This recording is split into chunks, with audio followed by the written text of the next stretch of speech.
Mark, how are you, Hello. Mark? Good morning. Good morning from Poland. Good afternoon to Mumbai. Mumbai, India, on the west coast. Heavy rain, very heavy rain. The streets are flooded. But I'm here with you. Poland, how's the weather there? Well, I'm in the north part of Poland, on the coast. And the last 7, 8, 9 days, we've had good wind conditions for sailing and windsurfing and kite surfing and so on, and sun. So we're enjoying the weather here. So I'm going to hand it over to you after the protocol of introducing my guests, and then you are going to steer us through the wind, and I'm sure you will get a beautiful, what do you call that, tailwind, so that we can sail through well, right? You call it tailwind, is it? In the aircraft, we call it tailwind. Yeah. Oh, yes, tailwind.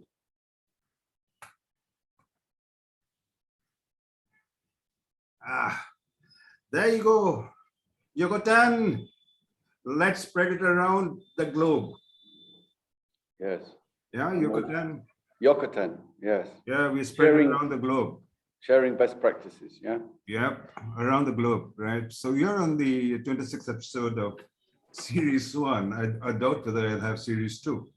Yeah, but then what is interesting to me is whichever path you take, whichever route you want, those are all tools. You have enough tools in your toolkit. Do Six Sigma, you do Lean Six Sigma, you do Lean, you do TPS, you do TPM, do whatever you want to do for the organization focused towards the customer's requirement. And but at certain stage, it just stagnates. What Mark Deluzio calls a flat line. So that was a curiosity that brought me into this of supporting and sustaining continuous improvement processes. It's been an interesting journey for me. I've been learning from people across the globe and different perspectives that I learn and I share. And Yucatan, spread it around. People watch it, the content. You will not have any music. You will not have any drums. Okay. So here we go, and let me introduce you. This is what you're going to talk about. Sailor, and you're giving me a thumbs up already. Not only, yes. You're already giving me a thumbs up, and yeah. I don't think I require that safety ring. I'm not going to fall into the water into any depths. I know you're going to rescue me from that. So you're going to talk to me about business progress through developing people, through problem solving. Yeah. So there are 3 parts of it, as I see it, is business progress, that is the voice of the business, developing people, that is your internal assets, and problem solving towards serving the customer or customer delight, you want to put it. Those are 3 things that occurred to me when you gave me this topic. Very interesting topic. And there you are. You are the principal advisor in lean leadership, and right for 14 years you have been here. And prior to that, you were the head of finance and acquisition, leadership, performance. My God, you got everything, right? The finance part of it. So you got everything in the sense that you got you got lean into that, you got people's involvement in that, you got finance involved in that, and you have what it takes to acquire and still keep the rhythm of the people going without them fearing about the acquisition. Oops. You are head of world-class leadership development program, and that's when the Toyota comes in, and you will talk about a little on that, I'm sure. Your association for 4 years. And you're still with founding member of One Golden Nugget. I couldn't understand this. Can you tell me that? What is it about? Well, Oh, okay. So briefly, I'm just one of the members. As you can see, number 61. And one golden nugget is that everyone has sort of a word of wisdom. Yeah. So it's your one-liner or what your 1 minute of wisdom that you want to share. So what is your one golden nugget for lean today? Yeah. So what is your one golden nugget is something that you look for, you search for, and when you find it, it's very precious. It's very it's something you desire. It's something which helps you to helps you or helps others to perhaps find some meaning and purpose in what we're doing in life. And so it's just a group of it's a growing organization of people that have life experiences, have business experiences, and they have their 1 minute or 2 minute online to share on their profile what their one golden nugget which they want to share with the rest of the world. So it's a bit of a yacht then, but it's something, it's not limited to lean or continuous improvement. It's just, it's open to people. Actually, some of the members are quite, have been CEOs of multinational companies. We have an astronaut in there. We have sports athletes that have won gold medals. So it's something I was asked to join, and so I'm a founder member. Yeah, it's one of the many things I do. Oh, great. So I can count on you to share my YouTube channel with your nuggets, and they can go through it whenever they want to. Yes. And you can make me whatever member you want me to be in that event. Okay. Okay. I will contact the people that run it and send you an invitation. I think they'll be very lovely. I never expected this. That's the golden nugget that for me. That's a golden. That's gold for me. So there you are. Graduation in business administration, strategy and strategic HR. I mean, you have everything in that, and you're licensed. That is cost accountant or chartered accountant, FCCA? It's the ACCA, so it's the Association of Certified Chartered Accountants. Chartered accountant. Okay. So I really specialized in, I sort of never really understood audit. I could never see the value of audit. So basically, when I was working for the Big Five, I was responsible for due diligence and valuations, which I did for many years. No, not many years. I did that for about 3 or 4 years. But then when I went into industry, it was management accounting, financial reporting in various gaps, and analysis. So that's sort of my envy or tool sets, skill sets. So very nice. What you talked to me about when we met, the 2 great books that you have said, The Balance of Excellence by Carl. How do you pronounce the surname? Camden? Clem. Yeah. And Mark Deluzio, a friend of mine and a mentor to me on Flatline. Yes. He was the person who did my first episode and a couple of episodes with him. So we're going to talk through the business progress and developing people through problem solving. You're in command. The wheel is in your hand. You take us wherever you want to. Okay, and we're going to enjoy this session. Okay, and you are on Dr. M's podcast, continuous improvement, implement, support, and sustain. But today we're going to talk about support and sustain continuous improvement processes. Over to you, and let's talk about it. Yes. So I mean, a couple of days ago, I just finished sailing around the north coast here, and that picture which you showed was. I just wanted to do a brief introduction just to relate continuous improvement, or in my particular case, lean leadership, which is my sort of key topic. But I wanted to relate it in a sailing context. just to put some wind in the sails of this presentation. Sure. Here we go. There you go. Yeah.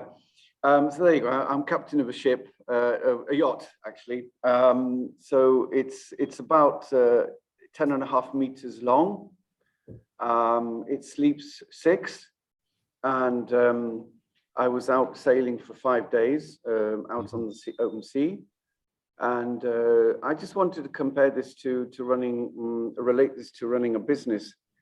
I saw the ship, the yacht in this case, as a company that you run, and the captain, or as you can see, the captain of the day, or in this case, it's me.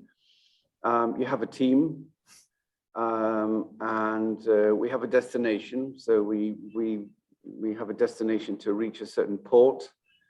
And we have varying conditions as we go. Sometimes we have little wind, sometimes we have a storm, sometimes it's raining. On one race, which would take 3 or 4 hours during the day, we could have various wind conditions, from no wind to a storm 5 or 6, which happened a few times. And I think that's very similar to running a business. You prepare for various eventualities, you train for various eventualities, and you have a destination to achieve something in the fiscal or the financial calendar year.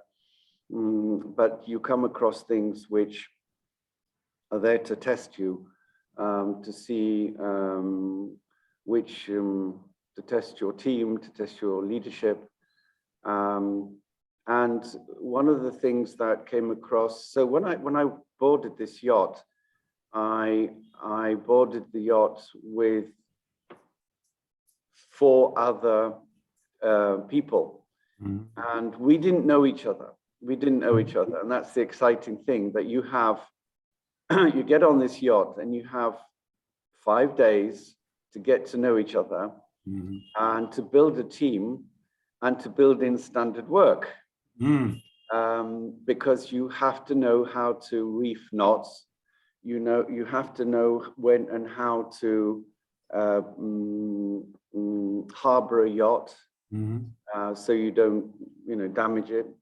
You have to know what to do when a storm suddenly arrives. You have to know what happens when one of your members has a tough time and isn't dealing with the situation well, and that's called man overboard. Man, woman, person overboard. And you have to go and rescue them. And everybody has a role to play. And if any one of the team members doesn't play their role according to the to the cycle time, we could miss the guy in the water. Yeah, we could reef the sails or bring in the jib too late or too early, and that could have a serious effect on what happens on the yacht. So what happens to the business? So all the elements of SQDC, safety, quality, delivery, and cost, and people, which I consider as holistic within that, as a framework, are important. Team building is important. Visual management is important. So we take a map and we take a flip chart, or a small flip chart, a little handheld flip chart, and we say, well, the wind is from this direction, so this is where the competition is, or and this is where we need to go, and we need to look at the pressure changes, the atmospheric changes. That's very, very important. We have to understand the depths of the water that we're in. There are a number of things you have to do which are very similar to running a business. And these 4 people that I was with, some of them were, let's say, competent, unconsciously competent, in that they knew what they were doing, but in certain circumstances. But some of them were new, and they had to learn, the basics of let's call it standard work, but from a lean perspective or from a continuous improvement perspective, standard work. they had to learn, the basics, and that was a great way of taking somebody that is unconsciously incompetent to someone that is consciously incompetent. In other words, they know now that they don't know how to do something, to somebody who is consciously competent, and then unconsciously they do it without thinking, and they do it well. In other words, they will do that process every time according to the standard. So they're not using some sort of process memory, which is relevant in every single company, but they're using some sort of standard process, which has safety embedded in it, and quality and delivery, and a cost, if you like, as well. So I just thought that was very, from my perspective, true. It was very poignant. So, and sometimes people refer to, and also it tests my leadership skills. And I was thinking about, I'm trying to be a little bit sort of adversarial today, and say that there's too much talk about leadership, and maybe today I will try not to use the word leadership, but just use the word management, because I feel that we have, over the last 30, 40 years, spoken so much about leadership and written so much about leadership that, to be honest, I think it's lost its, I think we've lost the purpose and the meaning and the value of leadership in this dark ages that we're in the dark ages that we're now in. And I don't really think that any one of us can really call ourselves a leader. Or very few people can, and in very specific situations. I think we all need to work on ourselves, on our weaknesses and our malevolence and our mediocrity. So I feel the word leadership also has this intonation of something greater than the rest, and I think we need to get away from that. So we're looking at my situation on the boat here. So I was the captain for the day, or captain for the 2 days. We took it in terms to be captain and to help each other. But I also found out that I have, I also have a lot of weaknesses. There are mistakes that I made during the sailing trip. At one point, I didn't make a decision to reef in the sails on time, even though I saw that there was a storm coming. And when it hit, we, it was good practice, but we had full sails when a storm hit us at 6 or 7 Beaufort, which is not something you really want. And I should have reefed in the sails earlier, and I didn't. And as a result of that, we really did keel the boat at a very dangerous level. But that was a very good experience. But it's just one of these things, that you learn humility when you run any business, I think, or any form of sort of management position or leadership position. I think humility is one of the key ingredients to success, and hansei, self-reflection, to say, well, what did I do or say which I could have done better, so that next time, I'm improving myself. And on that note, I will just say, before I forget, that I think before Kaizen, there needs to be, there is this moment of reflection. Oh, this is the current state. This is what happened. And therefore, I imagine a future state, something better in the terms of the machine, or in terms of my behavior or somebody else's behavior. And that requires, I think, humility and self-reflection, or hansei, as we were taught at Toyota. So I think before Kaizen, you need to have humility and hansei to really then talk about Kaizen, which means basically, having an idea that's going to improve something for the better. So that's all I wanted to say about the sailing thing. Yeah, it makes a lot of sense. Yeah. I mean, that's right. I mean, that's what I like about this, that People who do the leadership bashing, they forget that leaders are also human beings, right? Yeah. Yeah. I think I've been in, various leadership positions. I've been CEO, I've been vice president of a number of companies and president. And your ego does take you away, ego, power, and hey, I've made it. I've got the car, I've got the company flat, I've got the bonus system, I've got all these people. This was given me, and I think this is something we forget, that every position that you'll get, I believe this, that every position of senior, any position of let's call it leadership, any position that you're given where you have to manage a group of people is your opportunity to work on yourself and the others to get to realize the best they can and the best that you can from out of yourselves, as individuals and as teams. So I think too many of us think that once we achieve a certain position in business, we forget about handshake, we forget about humility. We think, well, the market has proved I am who I am, and I am on this pedestal. That's when things start to go wrong. I think ego, power, self-glorification, which is a word we don't use very often nowadays, is a cancer within any business or any soul. And I think we should try and stay away from that. And I really do believe that one of the things about the Toyota way is this self-reflection and humility, which is so important for continuous improvement. I mean, no Hansei, no Kaizen. So what else was I going to talk about? Yes, there was a line there that you had in one of those slides about business progress. And in fact, I think, do you have the, I'll tell you what I'll do, just to show you where I am, because so people can, I'll just show you, you see, this is, can you see that?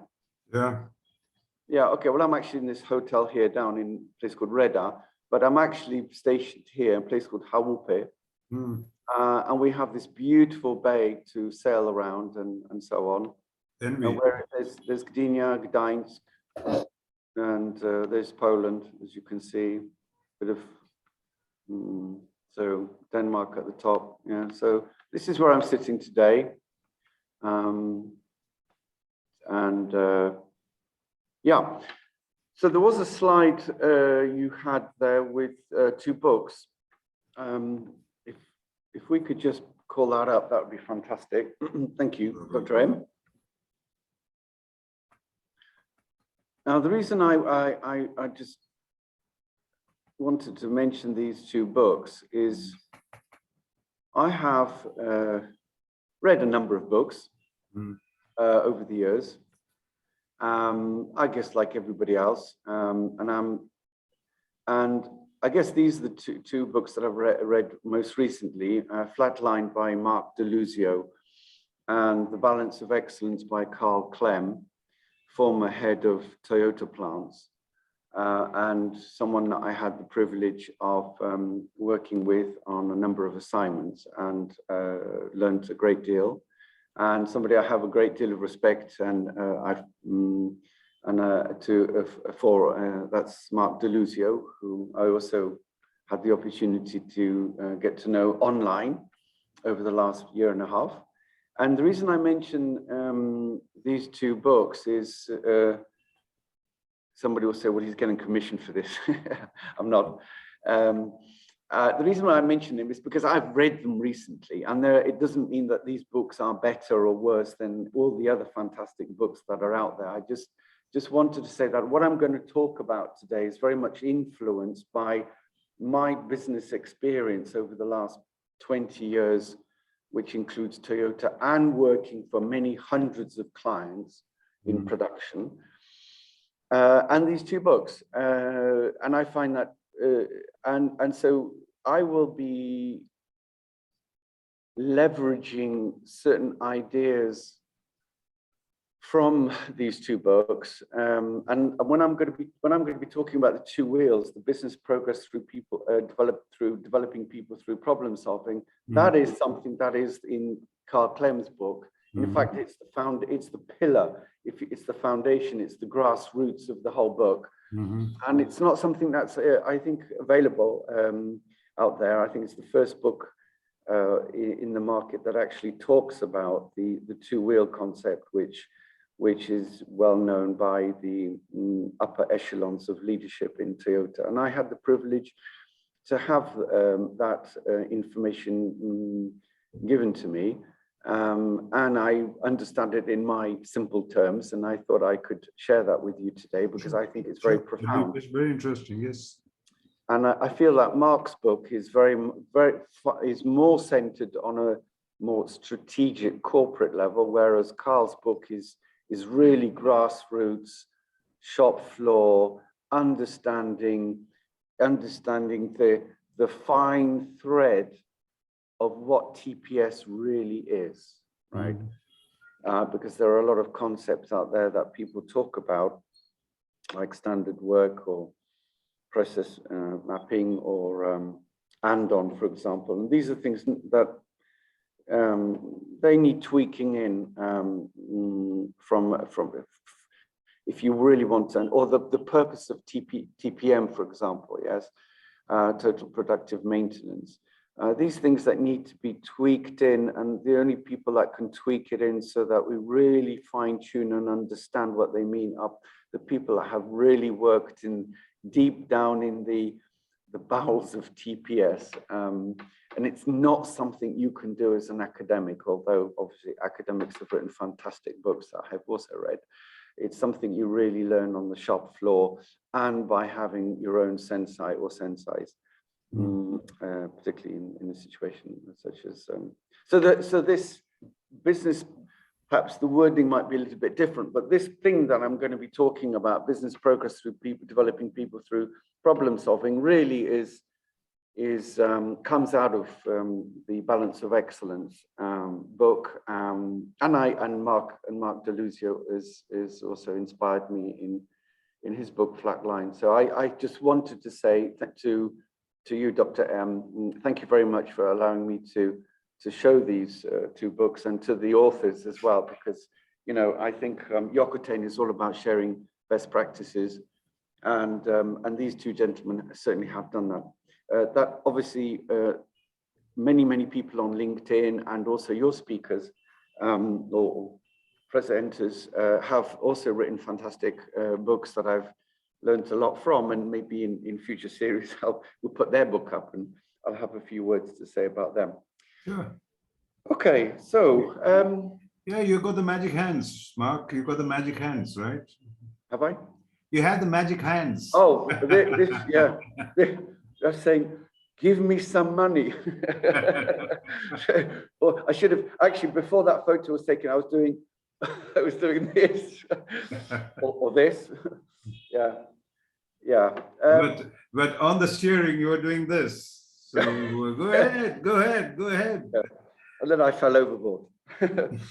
Yeah. No, but you have the life-saving ring over there. So you won't go. Yeah. Safety first. Safety first. Yeah. Safety go ahead, first. Mark. Yeah.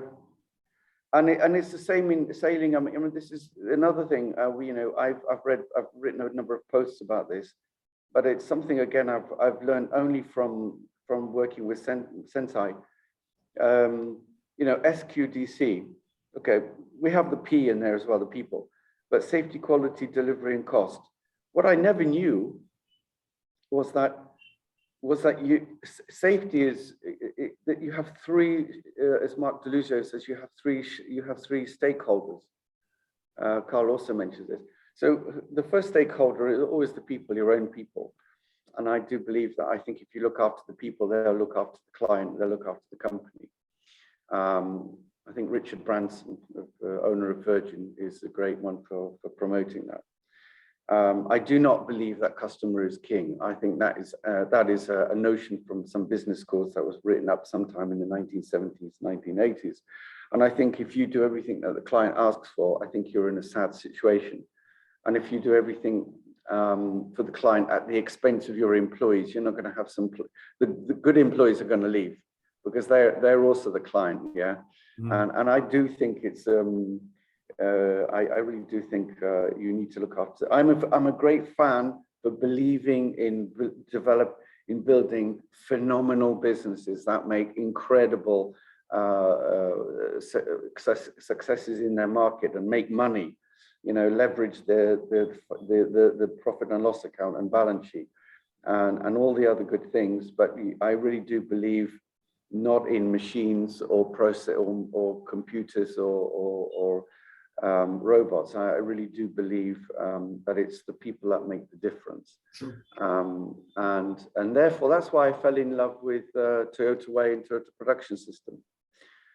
Because I felt when working in those sheds, as I call it, you know, the sheds, that there was something special within those four walls, if you like, which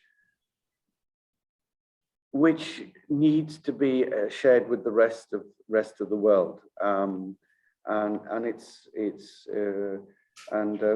SQDC, safety is for our employees, and we always start with that. Safety on the boat. If you don't check your safety equipment, if you don't go through the safety drill, if you don't act in a safe way, things will go wrong, and you have to look at safety first. Safety, we're checking the engine, checking the sails, checking your equipment, your buoyancy aids, and everything else. Q and D, quality and delivery, that's for the client, and in that order. Yeah. Now I have worked for many clients, and still do, and it's amazing how D comes before Q. You know. Delivery, we got to get this out to the client, and say, no, if you get it out to the client and it's going to be wrong, you're going to have a quality issue, you're going to have claims and so on. So quality next, yeah, quality, and then next is delivery.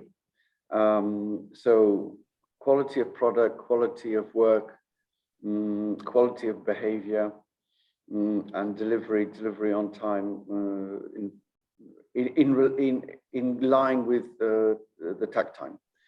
For the client, and at the end, and a lot of clients will say, well, you must be joking. And I say, C, cost, is at the end. It's always at the end. And they say, no, we're here to make a profit. Say, no, you're here to look after the quality of the employees, then to produce quality product. After that will also influence delivery time or lead time. But you know, that's the next thing, and then you are last, is the cost, is the over, and a lot of clients say, no, it's not. And I ask one question. I ask, how much overtime did you do recently? And they said, oh. So I say, doesn't overtime cost you increase your variable cost and reduce your margin? And say, yeah, but you know, we had to do it to get the product out. I said, okay, there you go. As you one example of cost being last. Yeah. Now, so this is this magic thing, which is very important to understand, is that SQDC, you have everything you do when you go to shop floor, when you go to Gemba, when you go to Gensi Genbutsu, is SQDC. So when I go through a factory, I have, you know, you've got to limit what you decide to look at, because if you look at everything, you don't see anything. So you've got to choose a couple of themes, and you've got to have an idea about what you want to achieve after such a Gemba or Gensi Genbutsu. But you know, safety. Like, is this place safe? Is it, how are they working on quality? Where's the visual management on quality? How are they checking quality? Is there quality at each station, at each process, and so on and so on? And it's important to go through that. So. And this is so important for everybody to understand, from shop operator to CEO. Literally, it's important that everyone understands that everything you do in the factory or in the office or in wherever you're working is SQDC in a framework, in people, in the right people culture, which fundamentally I can say is about respect and trust. So. not only do we need to understand SQDC and that we must think about every situation in that order, SQDC and everything we do, but there's also one more thing, which is the fine thread, the fine knitting that you don't see unless you look very close at TPS, unless you really talk to a sensei. And I've had this opportunity to do this, and that's this policy before expediency. Now, I'm thinking, well, what? And I say, well, what does that mean? Well, it means in any given situation regarding safety, quality, delivery, or cost, you could say in a given situation, well, my experience says that we should just, let's take delivery. Well, just send the product. I know we didn't check everything properly. Just send it, they won't notice, or we'll fix it on site or something like that. So that's a decision. Is that a decision based on company policy? Is that company policy? Or is that a decision you made on expediency? In other words, more about what's expedient to do, what's the right thing to do based on your experience, on your tacit knowledge in this situation. Now, if you embark on SQDC framework within people, and you don't follow the rule of policy before expediency, you will have people making judgmental decisions on safety, quality, delivery, and cost based on expediency and not on policy, right? And that can be very dangerous. So, and a good example, and I can't say who told me this, but I can tell you on good authority, this was somebody extremely senior in Toyota. If you made a decision based on expediency, which very often is associated with making decisions not based on facts, but on opinions and pressure and emotions.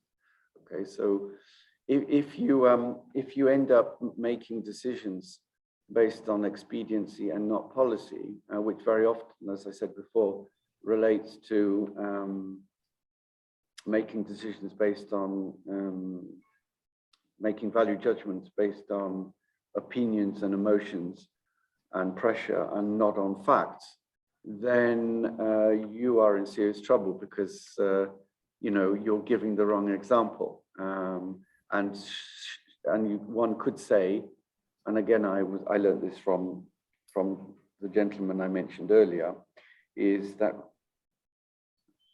this is something to think about, is that when you're in middle or senior, particularly in senior management, you don't have the luxury of having an opinion. You don't have, and what does that mean? Well, just imagine if you made a decision based on expediency, where you didn't have facts, where you didn't do your burrito, you made it on some decision because, well, I'm the senior vice president here, and I'll make my decision based. Well, everyone's, it's what I call the Macbeth syndrome. The three witches around the cauldron persuaded Macbeth to commit various crimes for which in the end he suffered terribly. And I think very often in leadership or senior management find themselves in the Macbeth situation where they are pressurized by production, sales, maintenance, supplies, whatever, these three, let's say, witches, and to make a decision. And sometimes the CEO or the vice president says, right, damn it, I'm making a decision. Say, well, you've just done the Macbeth. Yeah, so I think it's very important not to fall into the Macbeth syndrome and try and discipline yourself in making decisions based on facts and not opinions and emotions. And therefore, this whole idea about policy before what is the company policy in this situation, or what policy do we need to have as a foundation in our business before I use expediency, particularly if we're using SQDC and managing people. So I wanted to say that as an introduction, and probably that introduction was too long, but I thought it was important to... Yeah, you built up the context, right? Yeah.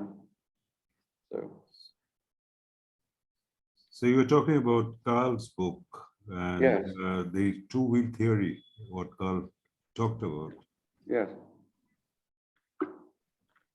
So I'm not going to obviously go through all the aspects of what this all means, but I mean, Okay. but I'll do an introduction because I don't think it's particularly known in the market, this idea, and for me it helped me understand a lot more about what is TPS. I still consider myself a student in TPS. A very a student. So I'm all the time learning. I could never call myself.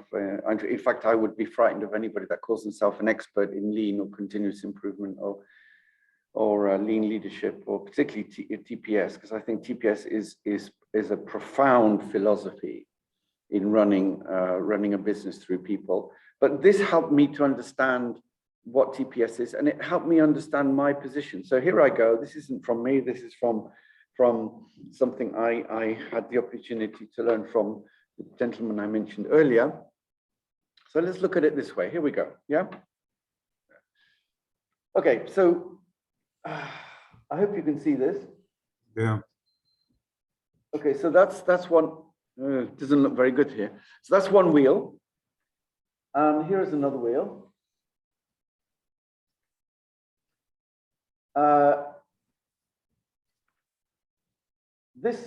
They're supposed to be they're supposed to look the same, but you know, I have a problem with drawing. This wheel is about the business, everything about the business. So this is about business progress.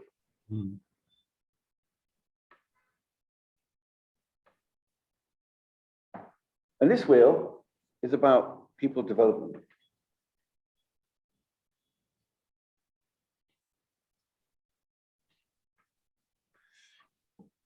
And just for argument's sake, the two wheels are of similar shape and size. That's not too important here, but what it basically means is that we have sufficient number of people and competencies which are aligned with the needs of the business. Yeah, so if you had a small wheel, so you've got a small number of people or a small number of competent people and a very big expectation for business development, this wouldn't work. So we're assuming that we've got some sort of parity between the tastes and ambitions of the business and the number of, well, that's like least important. Now, obviously, wheels turn. Now, in this case, in the situation in this case, these two wheels, it's going to look like that, isn't it? Something like that. These two wheels are connected by a wobbly axle. Yeah, so don't buy this car from me. An axle. Now, what's important here is that there is no clutch plate. There is nothing to disengage the two. These two wheels are married forever, for better or worse, right? So there is no, you know, I'm going to jump ship, if you like, or jump out. These two wheels are married together through the axle. And that's very, very important in terms of the philosophy for, as I understand it, for TPS. Now, each of these, if one wheel turns, the other will turn, and they will both turn in the same direction.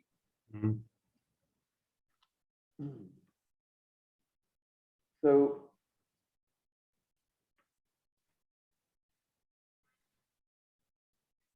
wheels will turn in the same direction. So if business progress is developing, in other words, we're increasing sales, we're improving quality, we're improving our lead time, we're managing our stock management, stock system, we're reducing our work in progress, we're improving our EBITDA. That is whatever those are the business needs of the organization. So that's the direction we're heading for, that port, that marina which we want to arrive at, sail to. We're going in the right direction. It also means that the people are developing in the right direction to allow the business to achieve that goal. Very often, in my case, I find that when I visit companies, and I'd be interested to hear your view and views from other people, that very often you come into a company and the C-suite is hungry to achieve certain things in the business which the people aren't able to do because they just haven't been developed. They just don't have the right culture or the right process tools or the right visual management. They're just not there. So and then things and then somebody says, well, let's contact HR and send them on training. No, this is where things go even further wrong. So direction is very important. The other thing about the wheels is that they will rotate at a certain speed. So I'll just do another one. I'll just write in speed here. Speed or speed. Is speed the right word? Speed, momentum, speed. Yeah, speed, direction and speed. Yeah, is speed. So so we have to be turning in the right direction wherever we want to go, wherever is our strategy, our vision, mission of the business. But we also have to be turning those wheels at such a speed so that the competition, we're sort of one step ahead of the competition, we're satisfying customer needs and so on. So that's, markets change. We have problems with supply of materials, machines change, technology changes, people's expectations change. We have inflation, we have devaluation of currencies and all the other things that happen. Yes, we have things going on. That's not a highway. You have to change your path, right? Yes, exactly. But this axle is fixed. So the idea of business progress through people developing through problem solving is, for me, one diagram which basically explains what TPS is. For me, I could be obviously wrong here, and really, let's hope people will shout and scream and say we must persecute this person for saying such foul things. But this is where I am in my journey, my personal journey of development. So, and what better way to engage, motivate, build self-reliance in your members, in your organization, but through problem solving. Okay, so it's not just a simple question is go off and solve problems. There's a whole lot of philosophy and work needed to create the right environments that people have meaning and purpose, and are able to also make mistakes in problem solving. But if we're the lean community here or continuous improvement community, we know basically what I mean. It's not throwing 1 point lesson or an A3 or a PDCA and just getting people to do it. That's all just visual management or value stream mapping.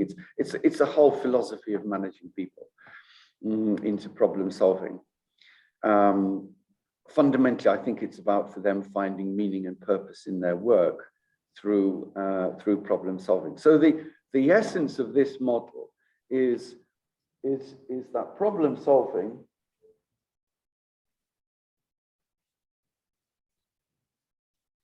solving is key. That's how you develop people, through problem solving. So we don't take them off into a classroom, or if we do, it's very short and intensive. But basically, we do most of the problem solving on the job development. Sometimes it's necessary to take people offline, to take people off their workstations, their processes, and give them a bit of background and theory and understanding. But the best way to learn, as we all know, is through practice, is to get on the bike and fall off the bike, and fall off so you don't hurt yourself or damage the bike. And that's problem solving. So what this model is saying, and this for me was so important to understand where my role is in this and where management's role is in this and where leadership is to say that you get this if you develop your people through problem solving, right? And we all know the famous tank analogy where this is the water and we have the big rocks here and we have the smaller rocks here and we have the hundreds and hundreds and hundreds and hundreds of small rocks, the stones and sand down here. So problem solving is ensuring that the right people are addressing the right problems at the right level. So I have a question for you, Mark. The two words that you use, three words: people, problem, and solving. Now, where I'm coming from is people are there right at the top, in the middle, and the base. Problems are different on the top, different at the center, different at the bottom. Okay. And solving with the tools available, the tools that are used to solve problems at the top would be totally different from the tools that you use at the base and in the middle. So all what I'm trying to say is the organization should have a toolkit and people should be trained appropriately at various levels for whatever problems that might come at their level. Are you with me on that? Yes, I am. Thinking yes, whatever you said through that. Absolutely. So that is such a good question, or a statement, and I'd love to just show you visually how that was explained to me in terms of Mudamura and Muri, which is very much aligned. But I just wanted to finish this. So I'll use a different color. So who's responsible for ensuring development of people through problem solving, which will give me my business results? It's obviously, and ensuring that we are going in the right direction at the right speed. And that's management, that's leadership. That's the role of, let's say, I said I wouldn't use the word leadership. I'll put in. You can't keep them away. Yeah, I have a problem with the word leadership. I can't. No, don't worry about it. But you can't keep them away. Yeah. Good that you put it there. I'm having problems finding leadership in anything today, politically, economically, and in business. But maybe that's just my mindset. Too much Polish vodka on holiday. So you know, it's the people that there is a group of people that, for all their weaknesses and malevolence and mediocrity, and I mean that very seriously, because they're only human beings created by God, so they're not very different to the people on the shop floor, is to ensure that these two wheels are spinning at the right speed in the right direction. And of course, you know, that's where your people start doing MBA courses and going to business colleges and reading all these books. And hopefully somewhere in there, they'll realize that they really need to do a lot of handshake and humility in order to run a business, because I think first we have to learn to make your own bed and sort out your own mess before trying to instruct other people how to run a business. But that's going a bit too deep into meaning and purpose and philosophy of running a business, and maybe that should be another thing, another meeting. But basically, you know, you've got to have somebody to do this. Now, there's one thing, other thing that this group needs to be doing.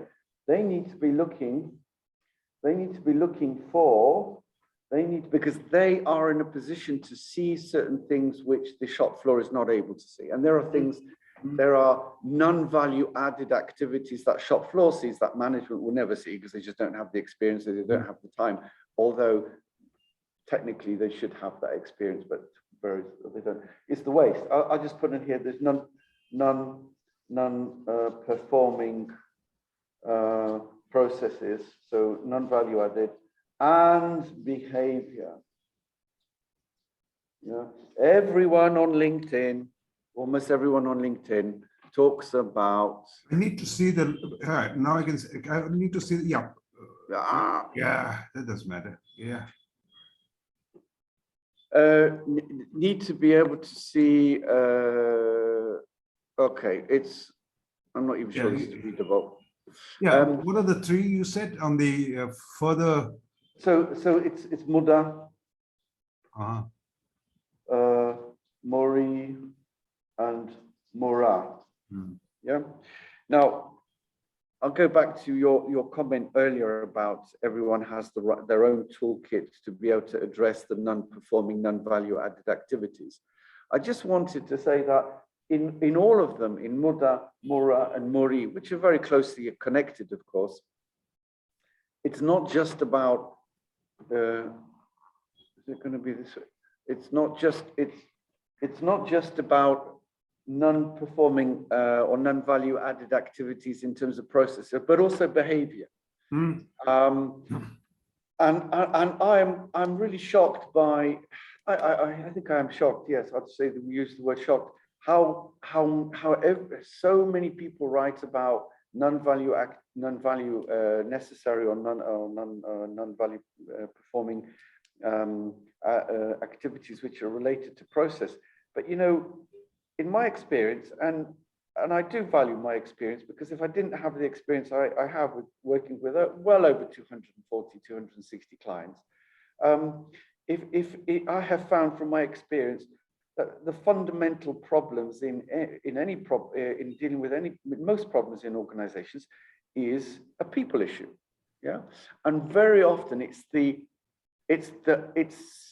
subtle inequalities of behavior and lack of respect and trust which damage a company, and that's why you know, I really want to use this opportunity to say, if you have a process problem, you also have a people problem, and the first place to look at is probably yourself, because that's probably the most difficult and challenging problem any company faces, is for you to look at yourself. And it doesn't matter if I'm talking to the owner or the CEO, and I feel it's my duty to, even if they say, you know, go and pack your things and leave, and say, well, that's why I came to tell you, and you've got to work on it, because the sooner, and you know, I always thought I was the only one that had this view, but actually I have spoken to some amazing consultants and advisors that work for Toyota, work for Nissan, work for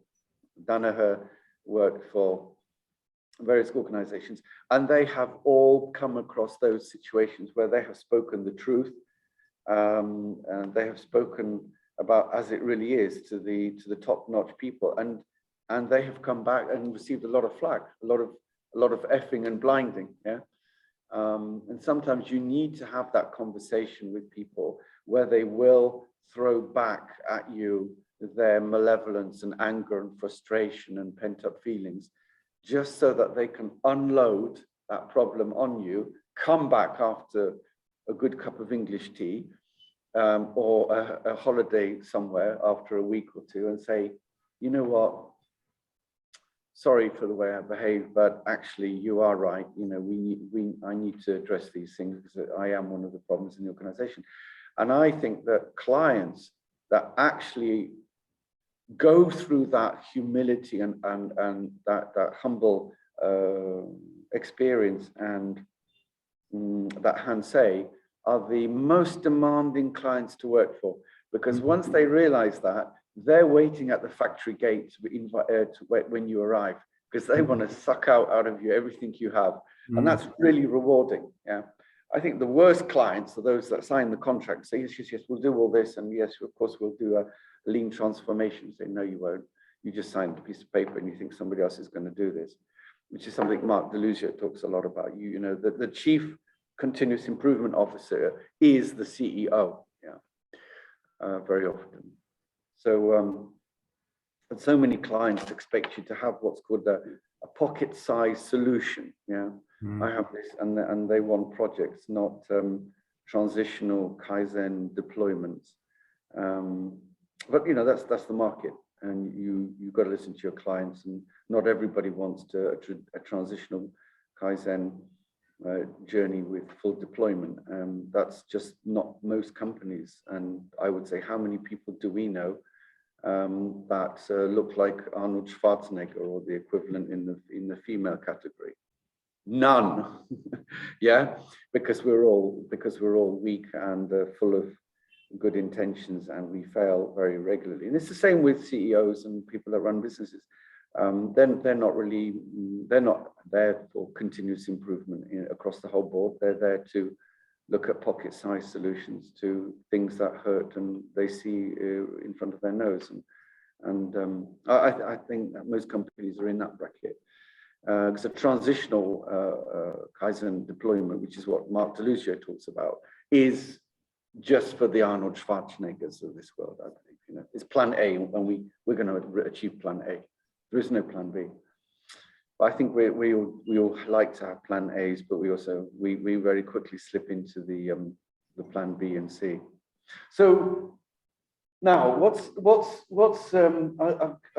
I'll go back to the Muramuri and Mordad comment that you made earlier, just in a moment.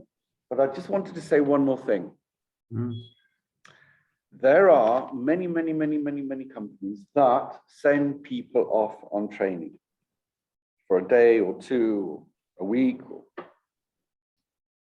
Okay, sometimes you have to do that, you know, but if we're talking about lean training, if we're talking about process and behavior training, then a lot of it, I think, can be done on the job.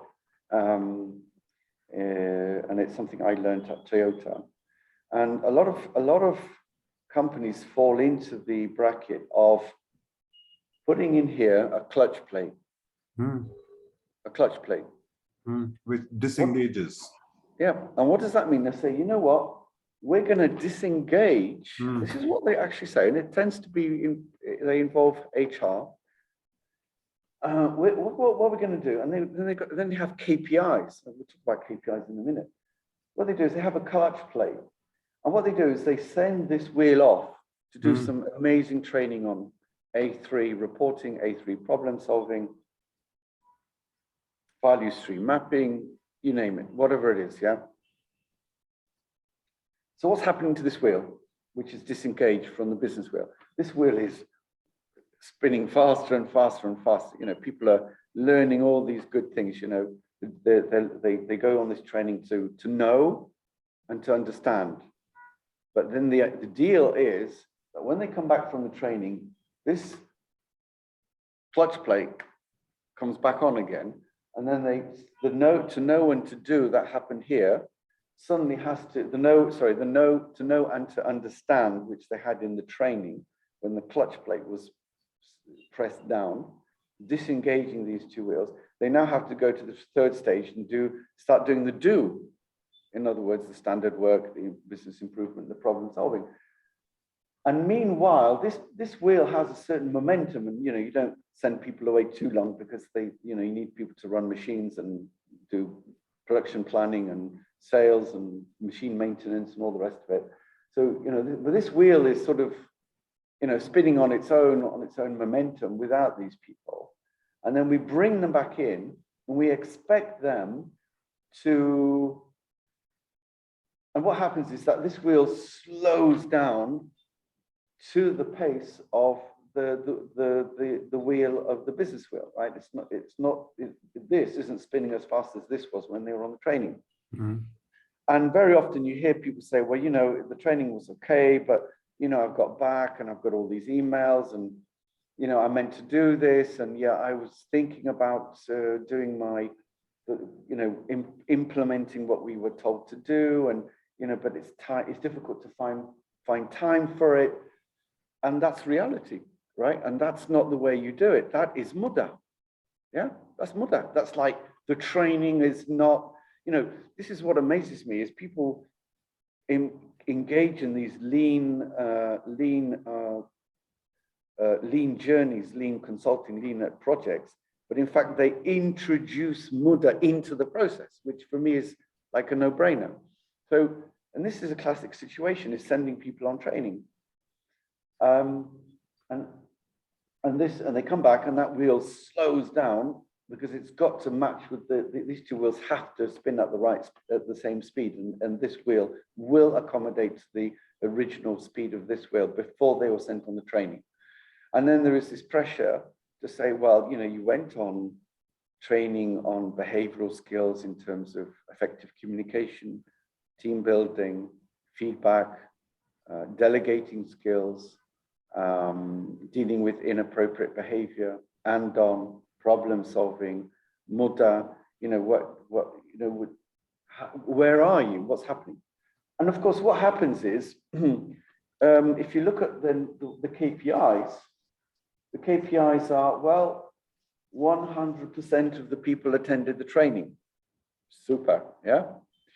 The comments from the training were that 98% of the people were satisfied or delighted with the training, yeah? 75% of the people passed improved on their post-test in relation to the pre-test, you know, the pre-training, yeah? And you get these fantastic KPIs. Say, what's that got to do with this wheel? You know, we're not a charity. We're a business. We make money. Yeah, we have to satisfy clients. We have to, you know, we have to deal with. We have to manage SQDC. We have shareholders. We have stakeholders. We have to manage. Where's the business progress? It's got nothing to do with it, right? So this is where we really need to develop people through problem solving, finding meaning and purpose through problem solving, which will give you the business results. So that's my, and management leadership is there to ensure that we are managing this process, right? And if you understand, now, one more thing I was told is that when you listen to somebody explaining this, you say, oh, I understand this. It's okay, I understand this. You say, try and put this into practice when you go back to work tomorrow. You won't be able to do it.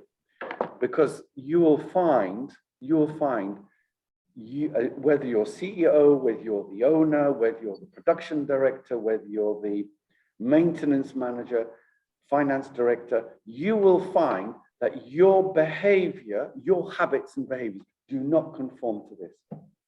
And that's very often the case. And anyone that really looks at their self-reflection, Hansei, and has this humility to really examine one's behavior, you will see that management do not know how to behave in order to manage this process, to manage this whole thing. That's why I say TPS is a very deep philosophy about how to manage a business, how to manage a business, and it starts off, in my view, with self, with saying. And I remember one of the beautiful things that few of my senseis would say to me. He said, if something goes wrong with your team, if something goes wrong in terms of their behavior or in terms of the process, he said, the first thing you should do is say, where did I go wrong? What could have I done to improve my delegating skills, my team building skills, my feedback skills, so that this wouldn't happen in the future? And that's very difficult to do, because it's very easy to come in and say, you idiots, you've done this. You need to do this, you need to do that, fix it, and then go off again. You know, and then you become the weak link in the chain, the bottleneck, because, you know, when a problem comes, you come to solve it, and not them. So, you know, all the time teaching people to fish. Yeah. So what's the one-line nugget that you're going to give me? Yeah, I can say. One-line nugget is, if you want to run a profoundly successful business,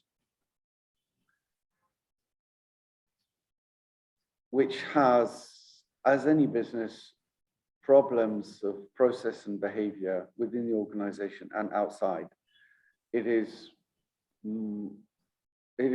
a good place to start by looking at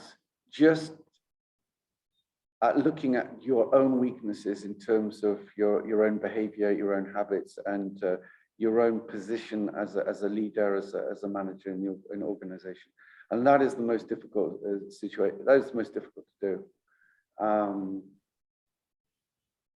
And the higher you are up in the organization, the more you should feel the responsibility for supporting, helping, and coaching others.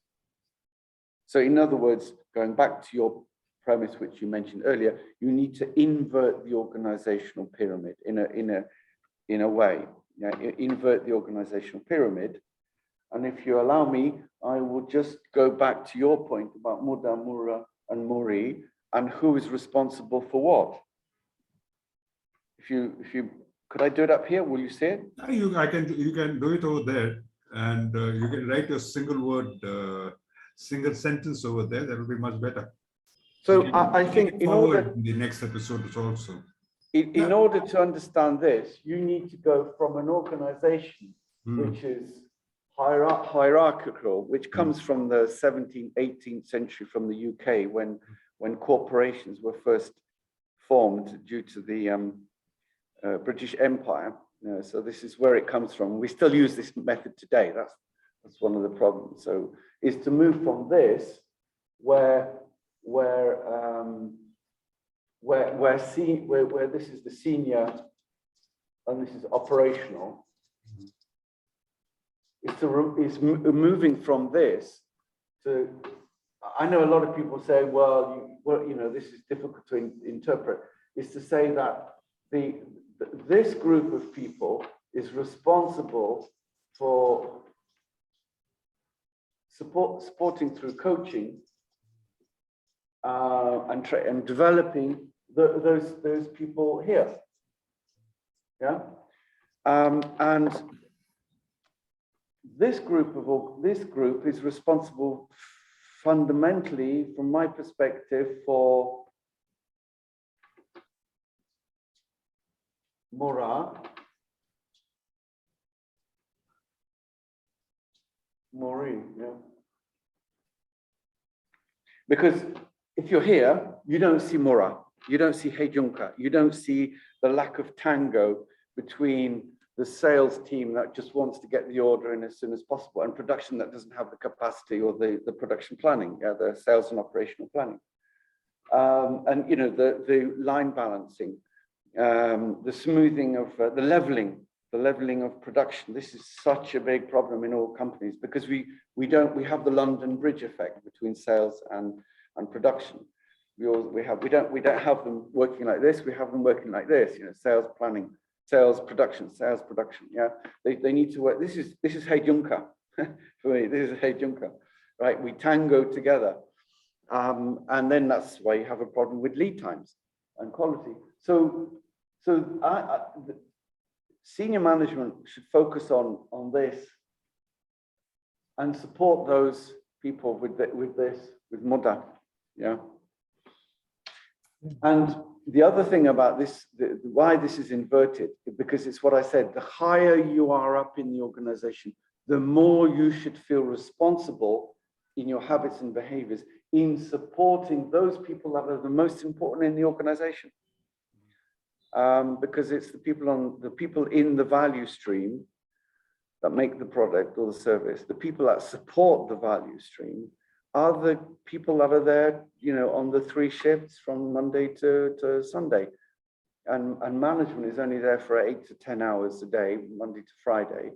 And they are there to support the most important people in the organization, and that is the people that are in the value stream. And to understand that and relate it to this is, if you start practicing this, in my view, you are on the road to running a phenomenal organization with the right organizational culture, with the right DNA, the lean DNA, that will be sustainable and highly competitive and with a high profit margin. Oh, But so you've got to start with yourself, and that's it basically. so good.